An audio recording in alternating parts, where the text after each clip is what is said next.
The room feels abandoned by time. Dust gathers in the corners like quiet witnesses, untouched since the night everything slipped into shadow. The air carries the faint smell of old timber and long-settled paper, a scent that clings to silence as if preserving it.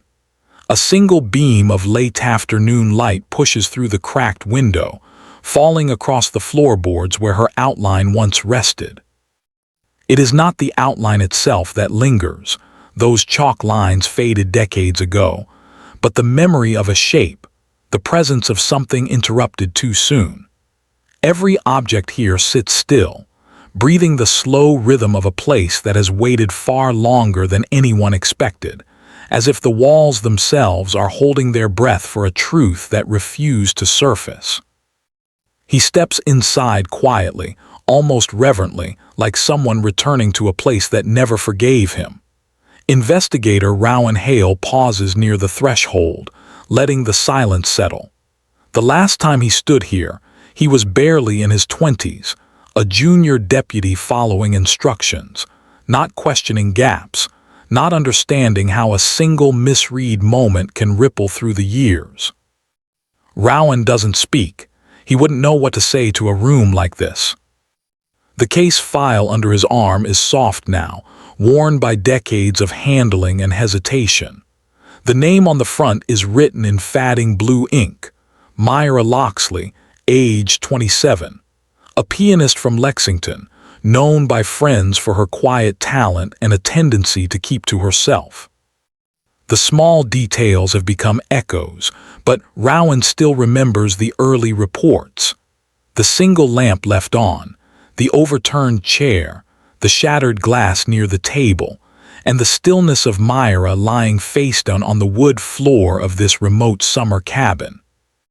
An unsolved case from 1975, held in storage, reopened occasionally, then returned to the archives with the same resigned notation each time: insufficient evidence for further pursuit.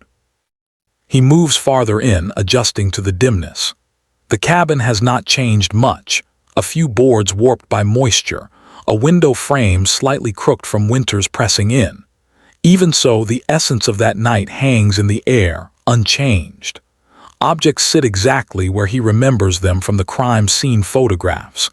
The iron stove with its narrow chimney, the lean wooden table, the bookshelf missing a few volumes. He takes a slow breath. The scent of dust mixes with something older, the faint trace of forgotten paper. His fingertips graze the top of the table, feeling grooves left by hands long gone. He tries not to imagine hers among them. Mira had no known disputes, no history suggesting danger. She lived a modest life, taught occasional lessons, visited this cabin whenever she needed distance from the world. The investigation back then had circled around a few possibilities: a passerby, a stranger drifting through the area, but nothing fit. Nothing made sense. Rowan kneels near the floorboards where the broken glass once lay. A shaft of amber light touches the surface, illuminating the small imperfections in the wood. He listens to the faint, settling sounds of the cabin, the soft creak of contracting beams, the whisper of wind pushing through loose edges.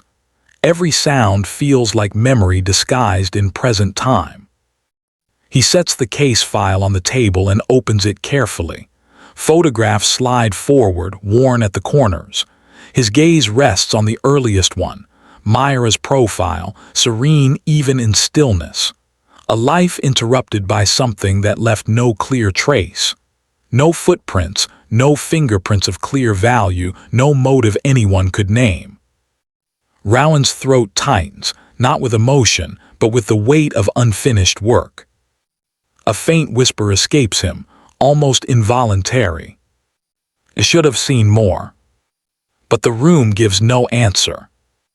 He replays the early findings in his mind: angles, distances, objects slightly off, statements given by neighbors, timelines checked and rechecked until they turned static. Every piece held some truth, but not the truth that mattered. The investigation had stalled on absence. No forced entry, no sign of prolonged struggle, no message written or implied, just silence. Rowan flips to a page with handwritten notes from his former supervisor. He remembers the man's voice, precise and certain, telling them the case would likely remain frozen unless something unexpected surfaced. Someone knew her, Rowan murmurs under his breath. Had to. The words dissipate into dust. A faint breeze stirs through the cracked window, shifting a corner of the top photograph. The edge lifts with a soft rasp, like paper trying to speak. Rowan steadies it with a finger, then rests his palm on the table. The weight of the file feels heavier now, as if the years compress themselves into its pages. He surveys the room once more, letting his eyes trace the stillness. Every detail seems colder, sharper, more deliberate. He senses the presence of an answer lying somewhere just beyond reach, like a breath held by memory itself. Outside, the day softens into evening. The cabin embraces deeper shadows, turning the interior into a muted charcoal drawing. Rowan stays in place, sensing how the past presses close, asking to be understood. But all he can do is listen. The unsolved case sits between him and the settling dusk, a silent companion reminding him that some truths linger, waiting for the moment they can no longer be ignored. Case reopens due to discovery of new crucial evidence. 1,000 words. Rowan had not expected the call. It arrived 2 weeks earlier, on an otherwise uneventful morning. The sheriff's office had been sorting through older files during a routine inventory check when a sealed envelope fell out from behind a mislabeled box. An envelope dated 1977, 2 years after the original investigation. The name on it matched the case, Mira Loxley. Inside was a single item, a photograph.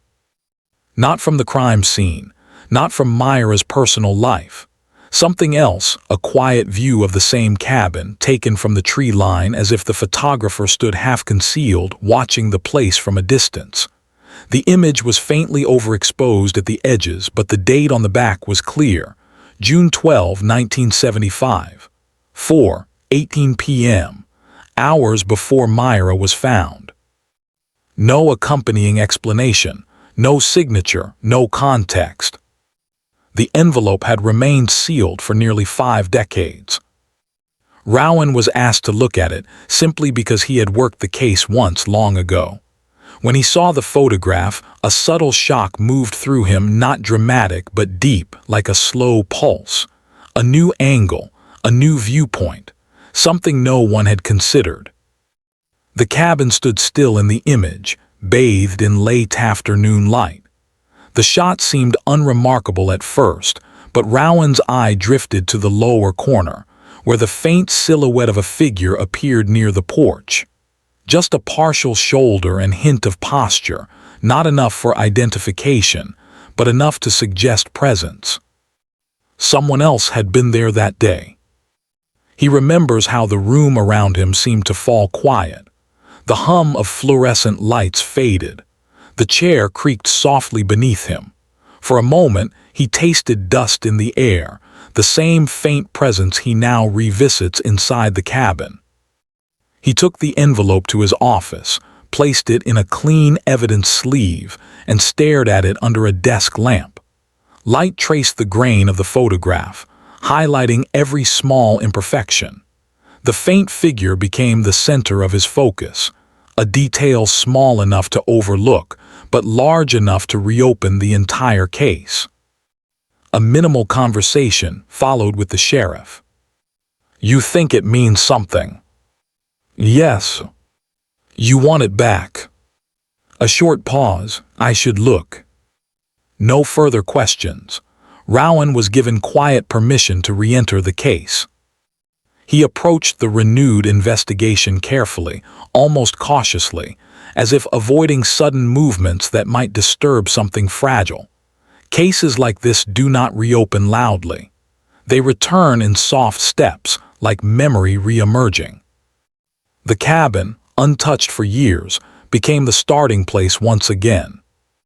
Now standing here, Rowan removes the photograph from his inner coat pocket.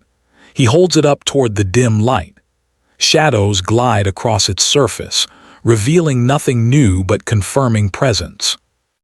Someone watched this cabin. Someone saw Myra before the silence fell.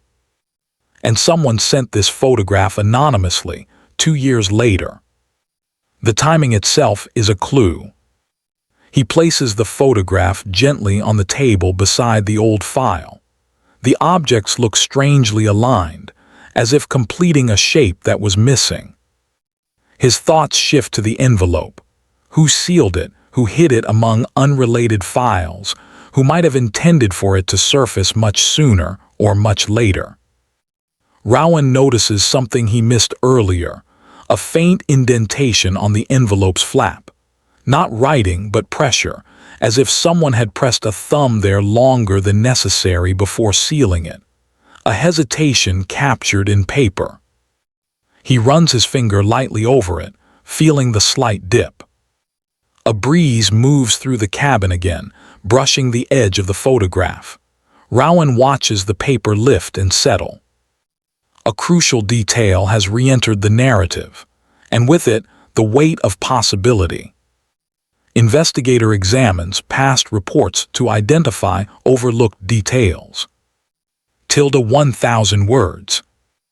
Rowan spreads the older documents across the table in a careful arc. Pages breathe quietly as he opens them, releasing the faint scent of decades-old ink. Each report carries the handwriting of different deputies, some precise, some hurried, some fragmented with uncertainty. The contrast between them creates a muted tension. He begins reading.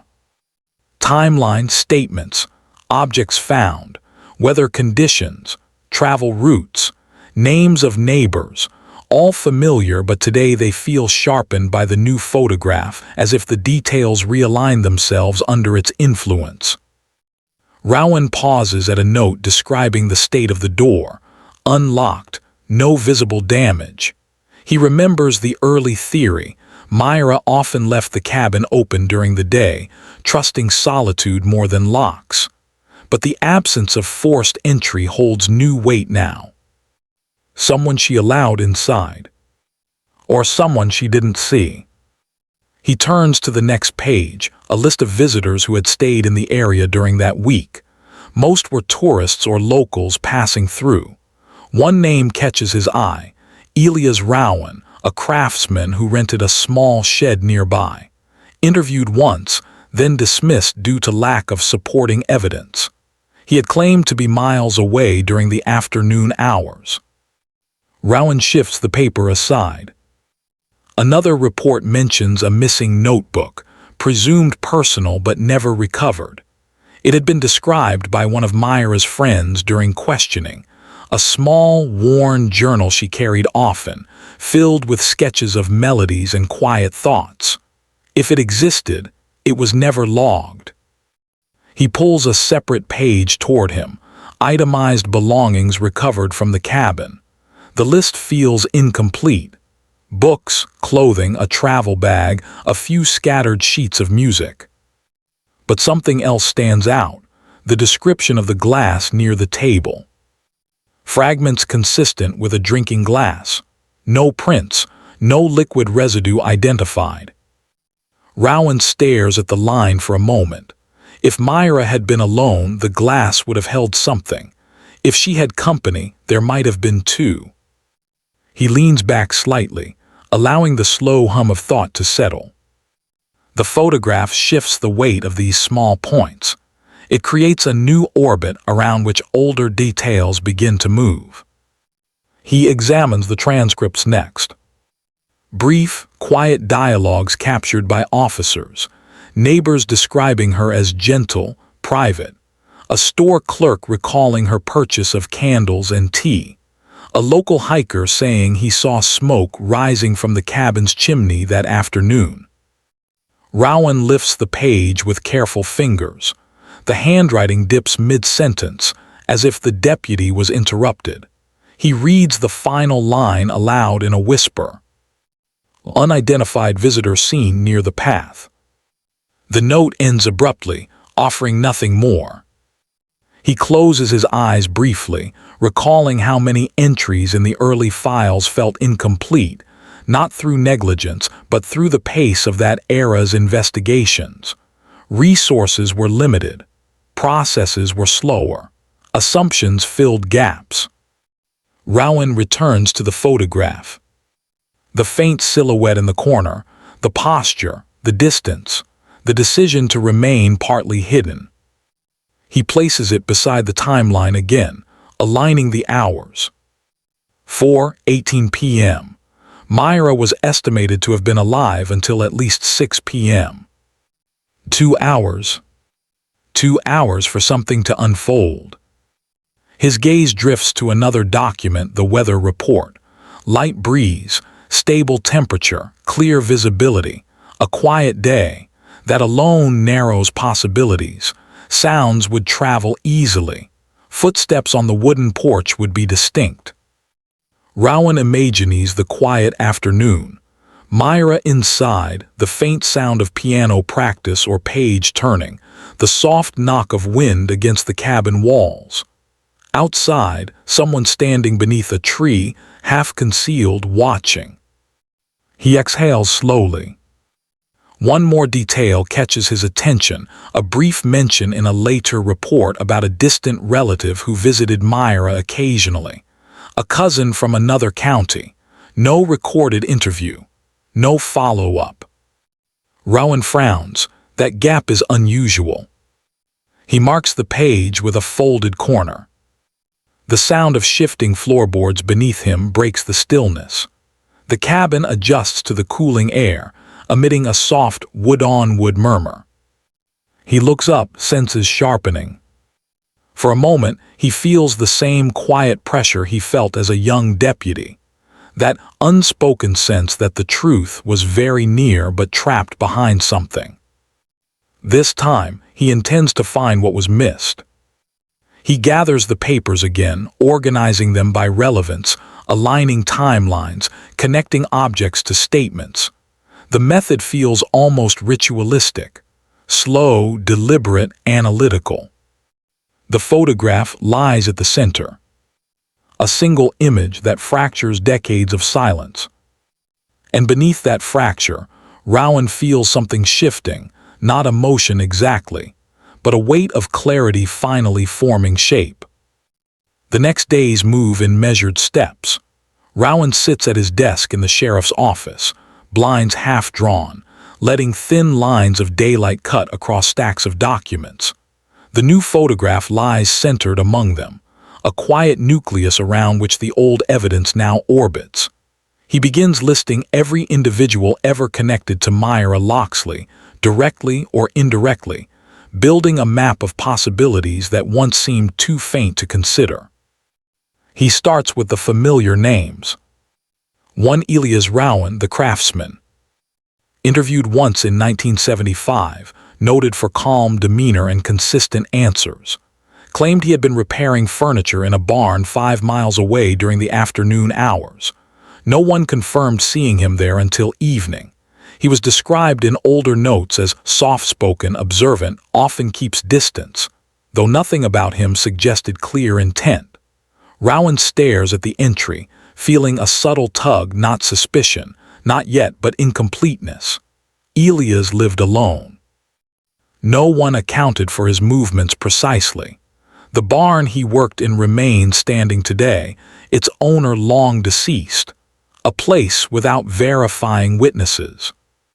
Rowan writes, unconfirmed window, 3:30 p.m. to 6:00 p.m. 2. Lena Harwick, neighbor from across the ridge. Mid-30s at the time, known for bringing homemade preserves to nearby cabins during summer seasons. Her interview from decades ago reads polite, almost overly composed. She said she had not visited Mira that week. A later note states, seen walking near the creek around 4 p.m. by local boy.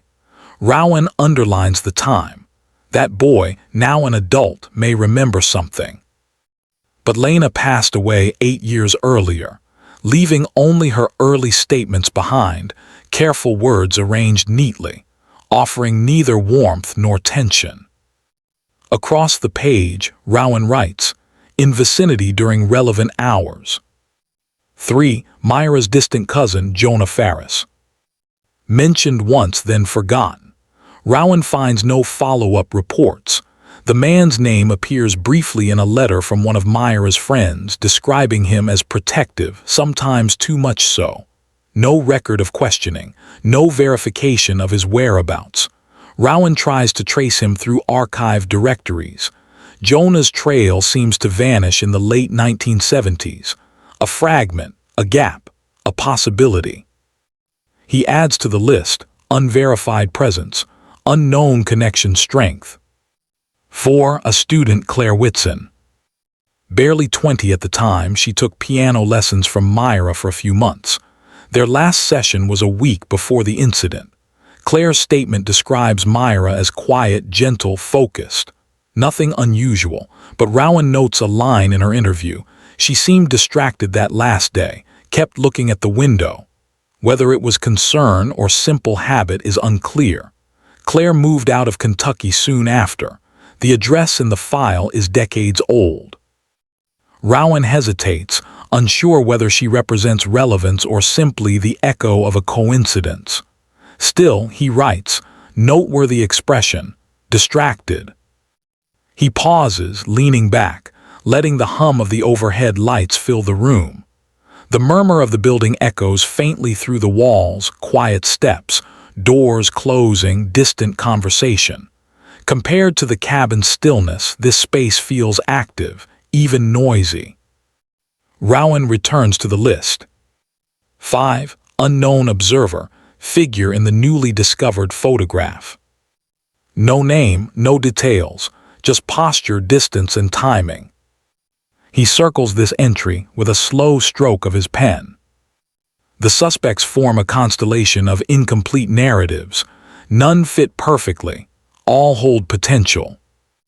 Rowan closes his eyes briefly, letting the names drift through thought. He remembers Myra's profile from the old photographs, composed, introspective, carrying a quiet depth that left little room for conflicts. Yet someone had stood outside her cabin the afternoon she lost her life. Someone had been close enough to leave a shadow in the corner of a photograph. Rowan begins to cross-reference their alibis. Elias claimed solitude. No visitor saw him. No witness placed him elsewhere. Lena was near the creek, but the distance between the creek and the cabin was walkable. Jonah had no recorded location, not even a passing mention. Claire described distraction, but offered no connection to the day itself. Rowan rubs a hand across his jaw, feeling the weight of scattered motives. None carry overt hostility. Instead, they move in subtle currents: attachment, proximity, curiosity, routine. Emotions that rarely appear threatening until looked at closely. He arranges the suspects in a timeline, placing each along the hours leading to Myra's final moments.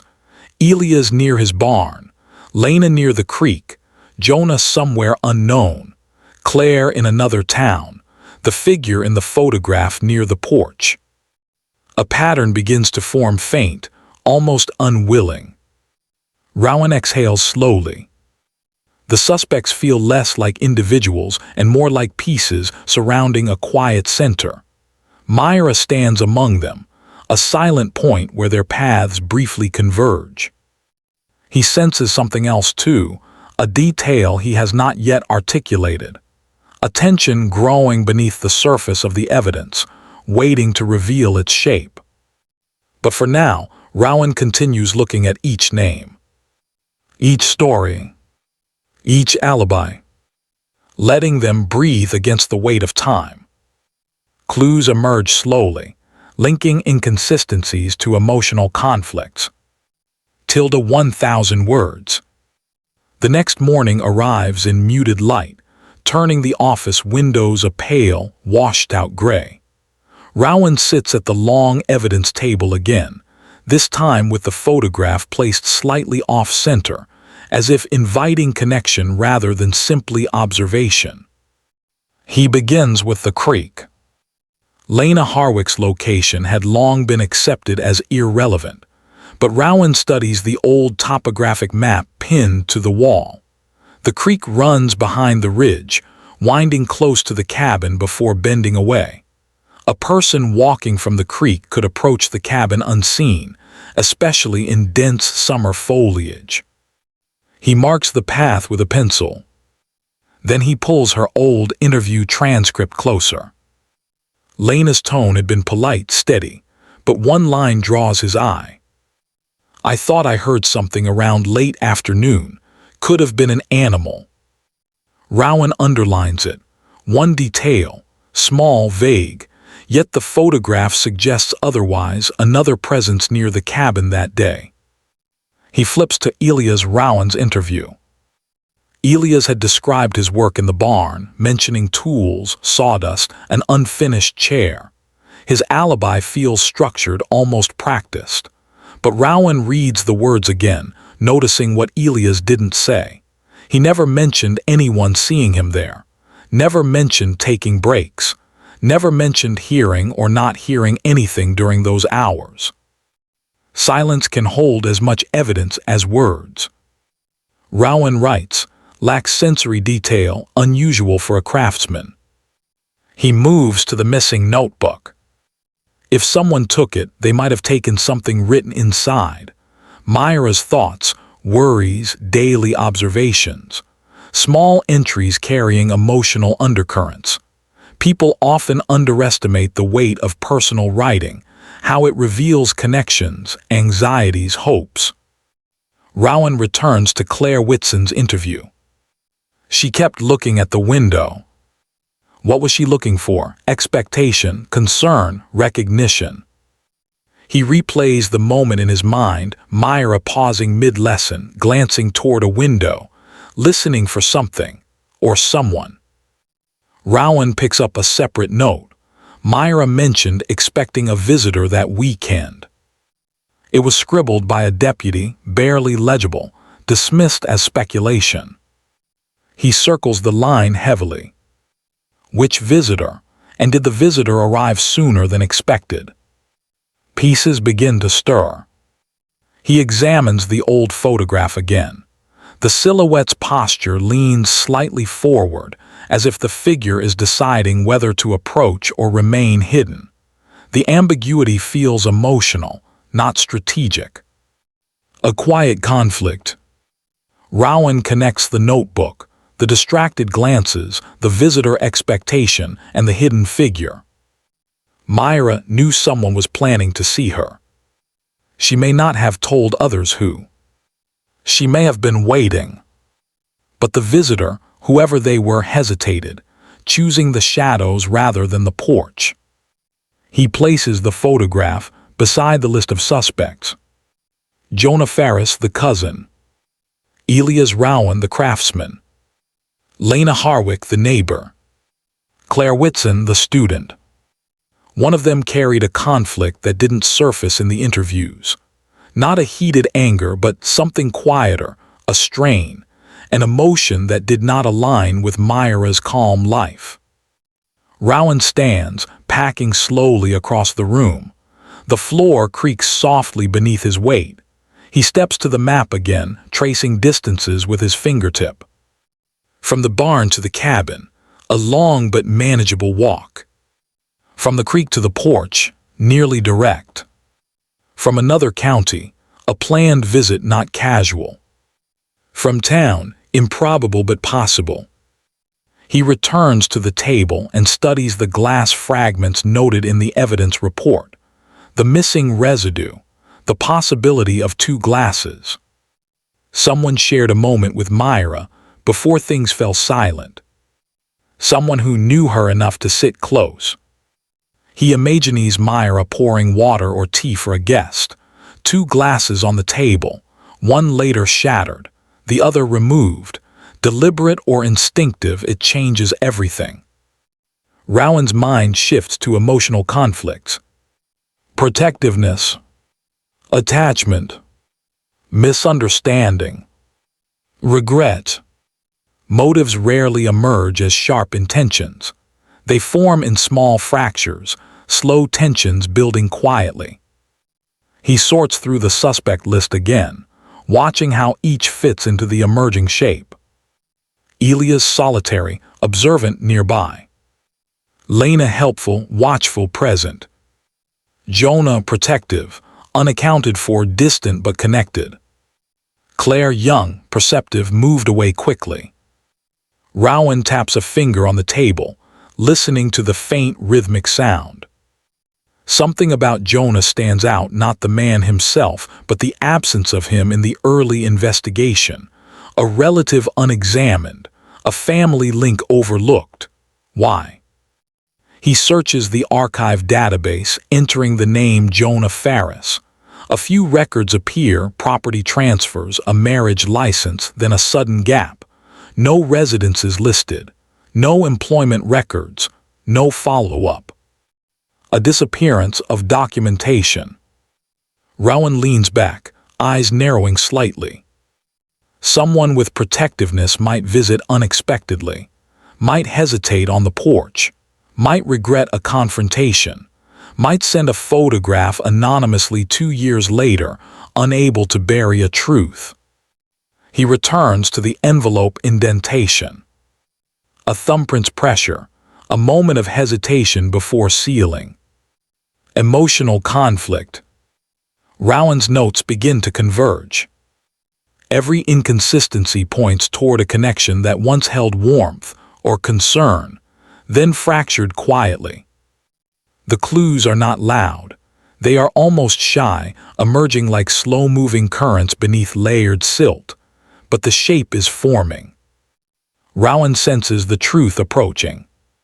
Small, devastating, and logical. Unexpected twist reveals the least suspected person as killer.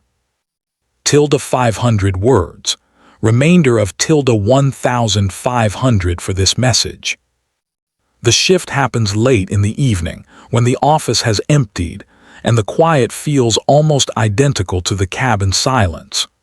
Rowan sits beneath the dim glow of his desk lamp, papers spread like a mosaic of fatting truths. A detail clicks into place. Not loudly, not suddenly. Just a quiet alignment, inevitable once seen. He returns to the earliest interview, Lena Harwick. The neighbor, the kind one, the one who brought preserves, offered help, lived her life without interruptions, the least complicated, the least suspicious. But Rowan notices something subtle, a pattern in her phrasing he had not examined deeply before. She often spoke of Myra in the past tense, even during the initial interview conducted barely hours after the incident. She was such a quiet one. She liked her evenings calm. She kept to herself. Not is. Not does. Not lives. Rowan freezes. People rarely shift to past tense unless they already know the outcome. Unless they were present. He pulls the timeline again. The boy saw Lena near the creek at 4 p.m.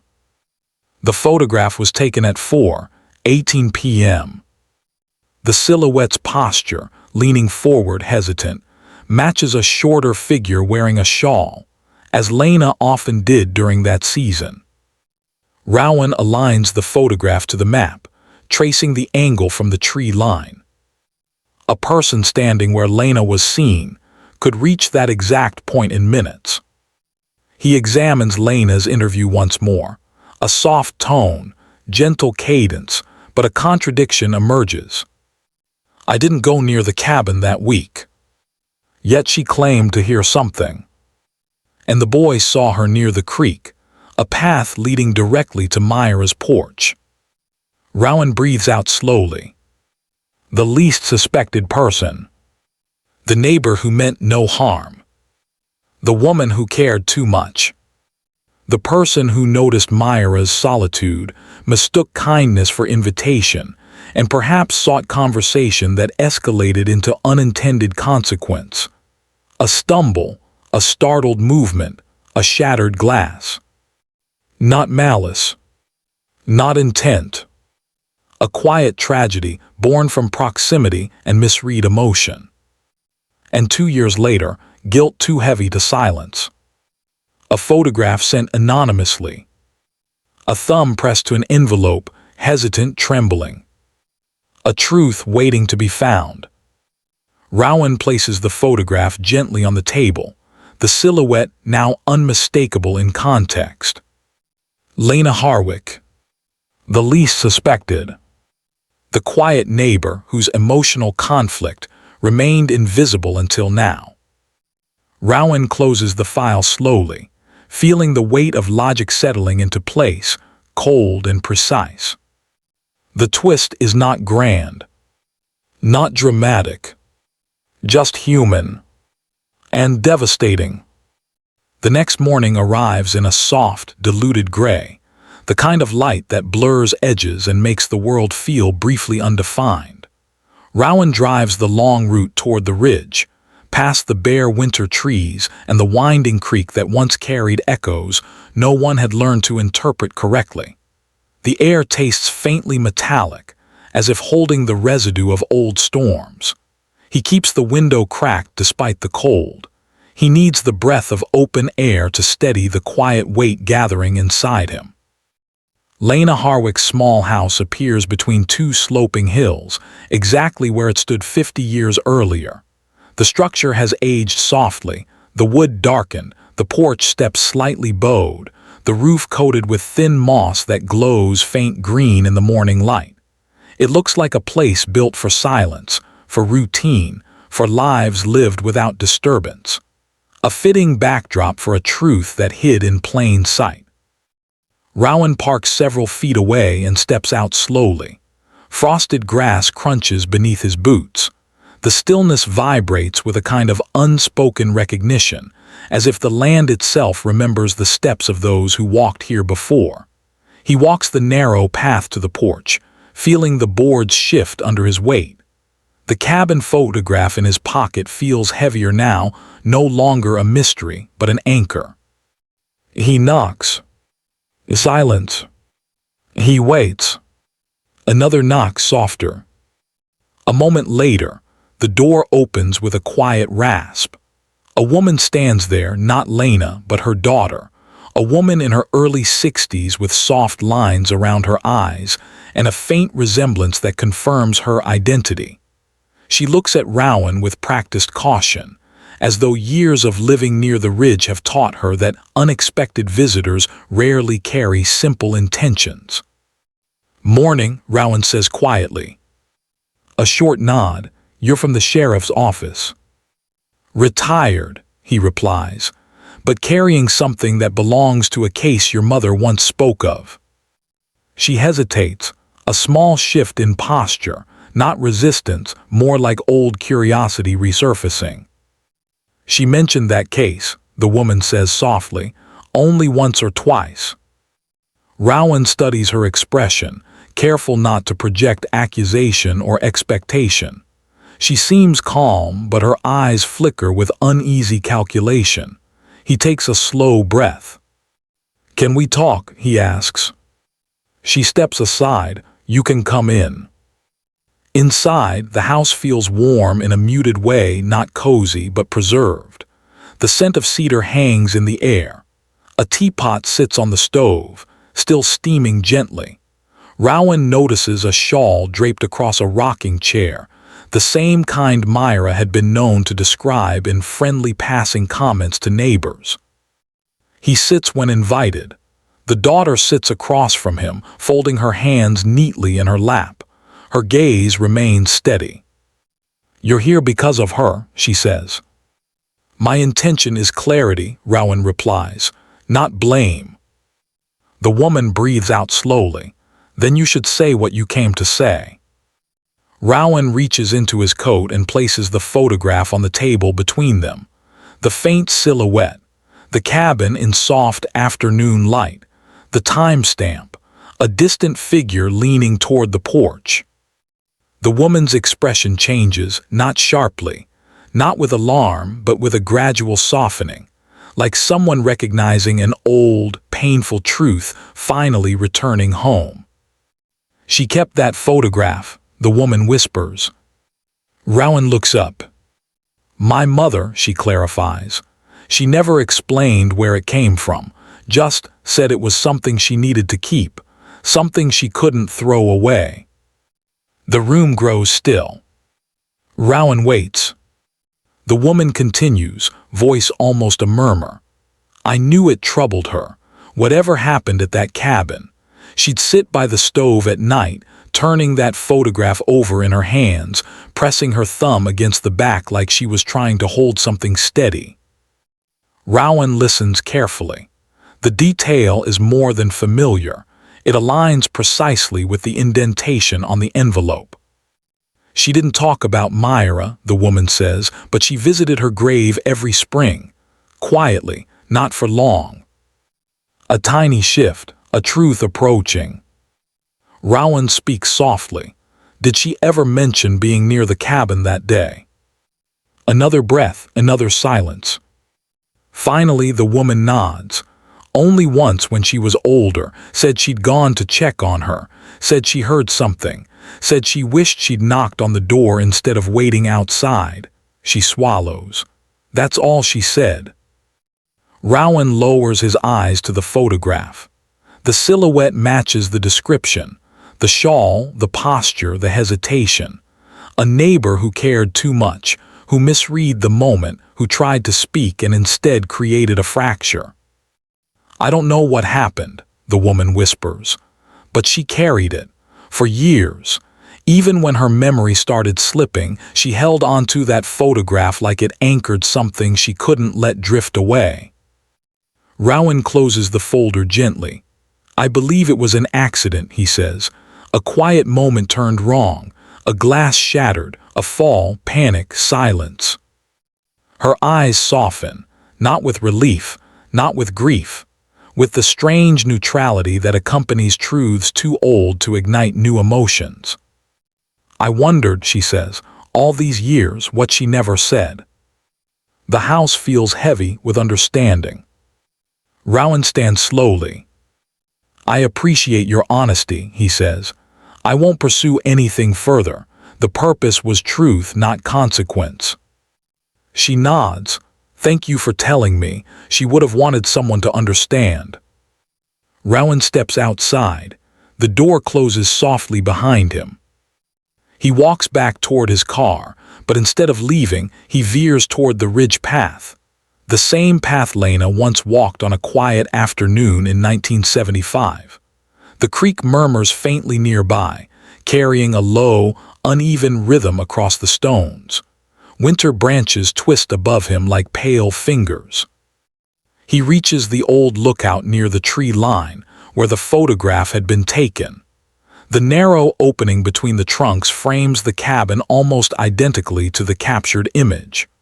Rowan stands there a long moment, letting the perspective sink into him, the angle, the distance, the vantage point of hesitation.